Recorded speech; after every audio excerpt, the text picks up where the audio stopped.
नमस्कार, आप देख रहे हैं मासकॉम जंक्शन। मैं डॉक्टर प्रदीप कुमार हाजिर हूँ एक और नई वीडियो के साथ। डियर स्टूडेंट्स, आज हमारा विषय है ऑर्गेनाइजिंग ए न्यूज़ स्टोरी। जैसा कि आप जानते हैं, न्यूज़ रिपोर्टिंग एक बहुत ही चैलेंजिंग जॉब है, बहुत चुनौतीपूर्ण कार्य है न्यूज़ रिपोर्टिंग करना। और न्यूज़ रिपोर्टिंग के बाद उसको लिखना, उस खबर को लिखना और पाठकों दर्शकों तक पहुंचाना एक अच्छे तरीके से, ये और भी ज़्यादा चुनौतीपूर्ण काम है। तो जब एक न्यूज़ रिपोर्टर किसी खबर को कवर करने का प्लान करता है,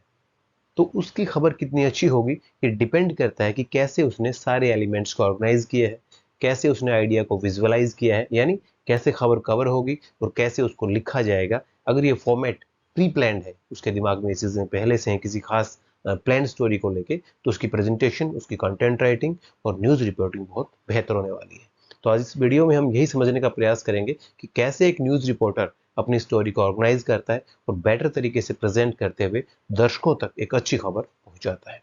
स्टूडेंट्स, अगर आपने अब तक हमारा चैनल सब्सक्राइब नहीं किया है तो प्लीज़ इसे सब्सक्राइब कीजिए और अपने दोस्तों के साथ भी इसका लिंक साझा कीजिए, बिकॉज आपका सब्सक्रिप्शन हमारे लिए मोटिवेशन का काम करेगा। Organizing a news story means to put all the important elements of a story in proper manner. News story को ऑर्गेनाइज करने की जहाँ तक बात है, तो उसका संबंध इससे है कि ये खबर में जितने एलिमेंट होते हैं, उस खबर के जितने तत्व होते हैं, मीनिंगफुल तरीके से अरेंज करना, प्रॉपर तरीके से अरेंज करना, जिससे वो एक स्टोरी बहुत रीडेबल बने, जिससे दर्शकों को वो स्टोरी पसंद आए और पाठकों को सारे सवालों के जवाब मिल जाए। यानी वो मेथड, वो तरीका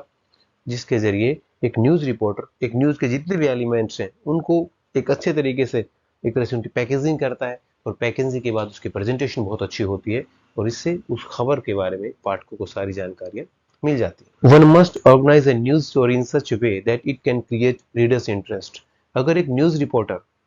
किसी खबर को कवर करता है लेकिन उसकी पैकेजिंग अगर अच्छी नहीं है, उसकी न्यूज़ राइटिंग स्किल अगर अच्छी नहीं है, या जितने एलिमेंट्स उसके पास है उसने अच्छे तरीके से उनको प्रेजेंट नहीं किया, उसमें कोई क्रोनोलॉजी का ध्यान नहीं रखा या सारे पॉइंट्स को एक प्रॉपर मैनर में प्रेजेंट नहीं किया, तो हो सकता है उसके पास सारे एलिमेंट्स उस न्यूज़ के हों, जो न्यूज़ में जितने भी फैक्ट्स हैं वो सारे उसके पास हो सकता हो, लेकिन अगर प्रेजेंटेशन अच्छी नहीं है या एक प्रॉपर तरीके से अरेंज अगर उनको नहीं किया गया है, तो वो रीडर्स का इंटरेस्ट क्रिएट नहीं कर पाएगी। यही वजह होती है कि पाठक कई बार खबरों को पढ़ना शुरू करते हैं लेकिन थोड़ा सा पढ़ के उस पर दूसरी खबर पे चले जाते हैं, बिकॉज न्यूज़ रिपोर्टर जो है उन एलिमेंट्स को प्रॉपर तरीके से शायद नहीं रख पाया। यही वजह रही कि पाठक का उसमें इंटरेस्ट क्रिएट नहीं हुआ। तो इसलिए एक अच्छा न्यूज़ रिपोर्टर वो होता है जो अपनी खबर में एलिमेंट्स को इस तरीके से प्रेजेंट करता है कि वो हेडलाइन से लेके सब हेड देन इंट्रो और पूरी खबर में रीडर्स का इंटरेस्ट क्रिएट करता चलता है। This process starts with the collection of A news story. अगर न्यूज़ को ऑर्गेनाइज करने की हम बात करें,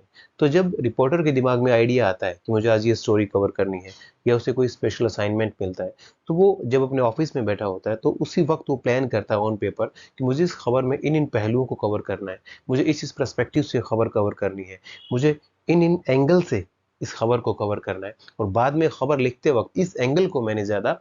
तवज्जो देनी है या न्यूज़ वैल्यू इस एंगल की ज़्यादा है, तो वो सारा उस चीज़ को प्लान कर लेता है और जो प्रोसेस है वो आइडिया से ही शुरू होती है कि आज मुझे इस स्टोरी पे काम करना है। और उसी वक्त एक रिपोर्टर, जो अच्छा रिपोर्टर होता है, वो ये भी देख लेता है कि मुझे इस स्टोरी को कवर करने के बाद उसे प्रेजेंट कैसे करना है। Then identification of important facts should be the first priority. हर खबर में बहुत से एलिमेंट्स होते हैं, जैसे 5W1H की अगर हम बात करें, तो आप एक न्यूज़ रिपोर्टर के नाते ये देखते हैं कि किसी खबर में कौन सा W जो है या कौन सा H जो है वो ज़्यादा महत्वपूर्ण है। जैसे अगर किसी एमिनेंट पर्सन के बारे में खबर है, तो कोशिश की जाती है न्यूज़ रिपोर्टर के द्वारा कि उसको ज़्यादा तवज्जो दी जाती है, उसको हाईलाइट किया जाता है, बिकॉज उस इंपॉर्टेंट पर्सन के बारे में लोग जानना चाहते हैं। जैसे आजकल ओलंपिक चल रहा है, अगर किसी खिलाड़ी ने देश के लिए मेडल जीता है और आज से पहले उसे कोई नहीं जानता था, तो यहाँ पे न्यूज़ रिपोर्टर उस खिलाड़ी के बारे में, उसकी जो बायोग्राफी है, उसकी जो फैमिली बैकग्राउंड है, एजुकेशनल बैकग्राउंड है, वो कहाँ से आया है, किस स्तर पे पहले उसने क्या जीता है, तो लोग इसके बारे में चीज़ें जानना चाहते हैं। तो हु जो है वो बहुत इंपॉर्टेंट हो जाता है। तो इसलिए जितने भी इंपॉर्टेंट फैक्ट्स हैं, उसकी जो प्रायोरिटी है, जो प्राथमिकता है, उस हिसाब से उसको आइडेंटिफाई करना है और वैसे ही उसी सीक्वेंस में उसको खबर में प्रेजेंट करना है या लिखना है। Then verification of the facts is must. जब आप स्टोरी को ऑर्गेनाइज कर लेते हैं, सारे अपने फैक्ट्स इकट्ठे किए हैं, सारे अलग अलग एंगल से आपने स्टोरी को कवर किया है, एक खास पर्सपेक्टिव आपने उसमें रखा है, तो आप जो फैक्ट्स आपने जुटाए हैं उनको वेरीफाई करना बहुत ज़रूरी है। हो सकता है आपकी न्यूज़ राइटिंग स्किल बहुत अच्छी है, न्यूज़ रिपोर्टिंग स्किल बहुत अच्छी है, लेकिन अगर आप फैक्ट्स को वेरीफाई नहीं कर रहे हैं और आपकी उस खबर में बहुत से फैक्ट्स गलत चले जाते हैं, तो आपकी क्रेडिबिलिटी जो है उस पर सवाल उठते हैं और आपकी जितनी मेहनत हो सारी खराब हो जाती है। इसलिए आप वेरिफिकेशन फैक्ट्स की बहुत ज़रूर करें। देन वैलिडेशन ऑफ फैक्ट्स, यानी आपके पास कोई फैक्ट्स हैं किसी खबर से जुड़े, या आपने एक जगह से दो जगह से अलग अलग जगह से डाटा इकट्ठा किया है और बाद में एक कंसर्न अथॉरिटी जो है उसके द्वारा आपने उसको वैलिडेट भी करवाना है, उस पर स्टैंप भी लगवानी है। जैसे आप एक स्टोरी कवर कर रहे हैं, किसी शहर में बहुत ज़्यादा क्राइम बढ़ रहा है और पिछले 2-3 महीने में बहुत सी घटनाएं ऐसी हुई जिससे शहर में क्राइम का ग्राफ बढ़ा। आपके पास वो सारा डाटा है, आपने उसको कवर किया, आपने सारी घटनाएं जो उसका हवाला आपने उसने उसमें दिया, लेकिन जब तक आप उस शहर के जो क्राइम के जो एक तरह से कंट्रोल करने वाले लोग हैं, वो एसपी हो सकते हैं, डीएसपी हो सकते हैं, या पुलिस महकमे का कोई आला अधिकारी हो सकता है, बड़ा ऑफिसर हो सकता है, तो उससे आप बयान लेंगे कि मैंने ऐसे ऐसी स्टोरी कवर की है, पिछले 3 महीने में जो है इस तरह की घटनाएं हुई हैं, तो आप इसको रोकने के लिए क्या कर रहे हैं। तो जब उस अधिकारी से आप बात करेंगे तो वो न केवल आपकी बात को, अगर वो सही है तो न केवल वेरीफाई करेंगे, उस पर स्टैंप लगाएंगे, बल्कि वो क्या करने जा रहे हैं इसको रोकने के लिए वो इस चीज़ को भी बताएंगे। तो इससे आपका डाटा जो है सारा वैलिडेट हो जाता है, और वैलिडेशन बहुत ज़रूरी है क्रेडिबिलिटी के लिए। Then put the background information if necessary. अगर आप कोई न्यूज़ पैकेज तैयार कर रहे हैं, एक न्यूज़ स्टोरी आप तैयार कर रहे हैं, तो कई बार ऐसा होता है कि आपकी पहले वाली खबर पाठकों ने ना पढ़ी हो, या जिस विषय में आप खबर लिख रहे हैं उस विषय से जुड़ी पहले वाली खबर हो सकता है पाठकों ने ना पढ़ी हो। तो अगर आप एक अच्छी स्टोरी प्लान कर रहे हैं, एक अच्छी स्टोरी की पैकेजिंग कर रहे हैं, तो आपको ये भी ध्यान रखना है कि उस स्टोरी से संबंध में अगर कुछ बैकग्राउंड इन्फॉर्मेशन है, कुछ पृष्ठभूमि उसकी है, तो वो भी उसको बताएं। इससे पाठक को क्या होगा, पहले वाली जो पिक्चर है वो क्लियर हो जाएगी और ये जो खबर आपने लिखी है उसमें उसका इंटरेस्ट क्रिएट होगा। देन इंपॉर्टेंट बाइट्स या वर्जन जो आप लेते हैं, यानी आप एक प्लान कर लेते हैं कि कौन कौन सी बाइट आपने या कौन से वर्जन किन लोगों से आपने पक्ष लेना है। जैसे देखते हैं साउंड बाइट, आप देखते हैं इलेक्ट्रॉनिक मीडिया में आप बाइट लेकर के आते हैं जो लोग उस खबर से जुड़े होते हैं। तो कई बार ऐसा भी होता है कि बहुत सी ज़्यादा लोगों की आप बाइट कर लेते हैं, तो आपको प्लान करना कि कौन से लोगों की बाइट चलनी है, कितनी बाइट चलनी है। कई बार बहुत ड्यूरेशन ज़्यादा हो जाती है बाइट जब आप लेते हैं, तो कितनी चलनी है और उसका क्रम क्या रहेगा, यानी स्क्रिप्ट में आप उसको किस हिसाब से जोड़ोगे, यानी कब एंकर बोलेगा, कब आपकी बाइट आएगी और कब वॉइस ओवर होगा। ये सारी पैकेजिंग आपको एक अच्छे तरीके से बिल्कुल ऑर्गेनाइज करनी है ताकि आपकी प्रेजेंटेशन बहुत शानदार हो। देन न्यूज़ राइटिंग स्टाइल, अगर आप बात कर रहे हैं इलेक्ट्रॉनिक मीडिया की स्क्रिप्ट राइटिंग की, या हम प्रिंट मीडिया की बात करें, तो जो स्टोरी आपने बहुत अच्छे से कवर की, सारे फैक्ट्स आपके पास हैं, आपने वेरीफाई किया, आपने वैलिडेट करवा लिया उसको, उसके बाद न्यूज़ राइटिंग स्टाइल आपको बहुत बेहतर चुनना पड़ेगा। बिकॉज अगर आप खबर अच्छी लिखते हैं, यानी आपका हेडलाइन बहुत अच्छा है, तो पाठक आपकी खबर की तरफ आकर्षित होगा। हेडलाइन के बाद आप सब हेड आपने अच्छा दिया है, देन आपने इंट्रो भी बहुत अच्छा बनाया है, तो पाठक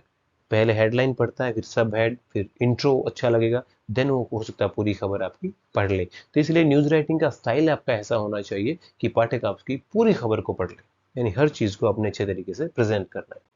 देन इम्प्रेसिव बिगिनिंग, जैसे मैंने बताया हेडलाइन के बाद वो इंट्रो पढ़ते हैं जो पाठक होते हैं। इलेक्ट्रॉनिक मीडिया की बात करें तो न्यूज़ एंकर किसी खबर को जब पढ़ना शुरू करता है तो शुरुआती लाइनें बहुत महत्वपूर्ण होती हैं। ठीक इसी तरह सिनेमा में शुरू के जो 15 मिनट फिल्म के होते हैं उसमें फिल्म एक बेस बना लेती है अगर वो अच्छी है। तो आपकी जो स्टोरी है, न्यूज़ स्टोरी है, उसकी बिगिनिंग जो है, शुरुआत बहुत शानदार होनी चाहिए ताकि पाठक आपके साथ लगातार जुड़ता चला जाए और एक इंटरेस्ट उसमें क्रिएट हो। Then highlighting the all important points is very important. एक खबर में जैसे मैंने बताया हो सकता है एक या दो पक्ष बहुत ज़्यादा हाईलाइट करने वाले होते हैं, लेकिन ऐसा भी होता है कि 4-5 पॉइंट्स ऐसे और होते हैं जिनका कम महत्व नहीं होता है। तो आप इस तरीके से खबर को लिखिए, ऑर्गेनाइज कीजिए कि वो सारे जो पक्ष हैं, सारे सारे जो फैक्ट्स इंपॉर्टेंट उसमें है, वो सारे हाईलाइट हो जाएं और कोई भी इंपॉर्टेंट पॉइंट जो है छूटे ना। Then important facts in small boxes, जैसे कि आजकल आप देख रहे हैं कई अखबार जो है वो अलग अलग जो इन्फॉर्मेशन होती हैं, जैसे एक खबर में 5-6 महत्वपूर्ण पॉइंट है, तो बजाय कि वो पूरी खबर को रनिंग में लिखने के, 1-2-3-4 पैराग्राफ में लंबा लिखने के, वो सभी इंपॉर्टेंट इन्फॉर्मेशन को छोटे छोटे बॉक्सेस में, और उस बॉक्स का एक अलग से हेडलाइन होता है उसमें दे देते हैं। इसलिए पाठक को छोटे छोटे बॉक्सेस पढ़ने पड़ते हैं, लेकिन इस सारी प्रोसेस में वो सारी खबर को पढ़ लेता है तो उसको बोरियत भी महसूस नहीं होती है। Then proper attribution is required, जहाँ से आप खबर लेकर के आए हैं उस सोर्स को आप जरूर मेंशन करें। अगर आपने पुलिस अधिकारी से खबर ली है तो बताइए कि वहाँ से मैंने ये सूचना ली कि जिले में जो है क्राइम को कंट्रोल करने के लिए ये होने वाला है। स्कूलों में, कॉलेजों में कोई नई व्यवस्था सरकार की ओर से की जा रही है, तो आप अधिकारी का या मंत्री का किसी का बयान उसमें डालिए, बिकॉज इससे क्रेडिबिलिटी आती है। हाँ, वो बात अलग है कि कई बार डायरेक्ट आप सोर्स का जिक्र नहीं करते हैं, डायरेक्ट एट्रीब्यूशन नहीं करते हैं। कोई ऐसी खबरें होती हैं जो अधिकारी या कर्मचारी जो है या कंसर्न अथॉरिटी आपको अपने एक तरह से कॉन्फिडेंस में लेकर के आप उनसे इन्फॉर्मेशन लेते हैं, तो वहाँ पे आप कह सकते हैं कि फलां विभाग के एक अधिकारी ने नाम न छापने की शर्त पर बताया कि, यानी वहाँ ज़रूरी नहीं है कि आप वहाँ मेंशन करें, लेकिन अगर आप सोर्स मेंशन करते हैं तो आपकी खबर में क्रेडिबिलिटी आती है। Then it is important to answer all the questions of the readers. जब आप एक खबर को लिख लेते हैं तो उस खबर को आप खुद भी जरूर पढ़िए, जो महत्वपूर्ण खबरें हैं खासकर, और पाठक के नज़रिए से पढ़िए। अगर आपको उस खबर में सारे सवालों के जवाब मिल जाते हैं एक पाठक के नज़रिए से, तो वो खबर परफेक्ट है पाठक के लिए। अगर पाठक के नज़रिए से आपको लगता है कि कुछ पिक्चर क्लियर नहीं हुई, तो आप उस खबर को रीराइट कर सकते हैं, उसको थोड़ा सा दोबारा उसको चेक कर सकते हैं कि इसमें क्या खामी है, और अपने सहयोगी से भी उसको आप दिखा सकते हैं। तो डियर स्टूडेंट्स, आज हमने बात की ऑर्गेनाइजिंग अ न्यूज़ स्टोरी, यानी कैसे एक न्यूज़ रिपोर्टर स्टोरी को ऑर्गेनाइज करता है, उसको प्लान करने से लेके उस स्टोरी को फिर कवर करना, देन उसको न्यूज़ राइटिंग करना और पाठकों दर्शकों तक पहुंचाना। ये जो सारी एक प्रोसेस है वो बहुत ही टेक्निकल प्रोसेस है, बहुत ही इंटरेस्टिंग प्रोसेस है, बहुत ही क्रिएटिव प्रोसेस है। तो अगर एक रिपोर्टर अच्छे तरीके से इसको प्लान करता है, अपनी स्टोरी को मेहनत करके कवर करता है, उसकी पैकेजिंग अच्छी करता है, तो उसकी जो मेहनत है वो रंग लाती है, और उसकी मेहनत की उसको फल भी मिलता है, और पाठकों दर्शकों तक सही तरीके से खबर पहुंचती है, और रिपोर्टर को एप्रिसिएशन भी मिलता है। तो डियर स्टूडेंट्स, इसी के साथ अब हम आपसे विदा लेते हैं। जल्द हाजिर होंगे एक और नई वीडियो के साथ। आप जुड़े रहिए हमारे साथ और देखते रहिए मास कॉम जंक्शन। धन्यवाद।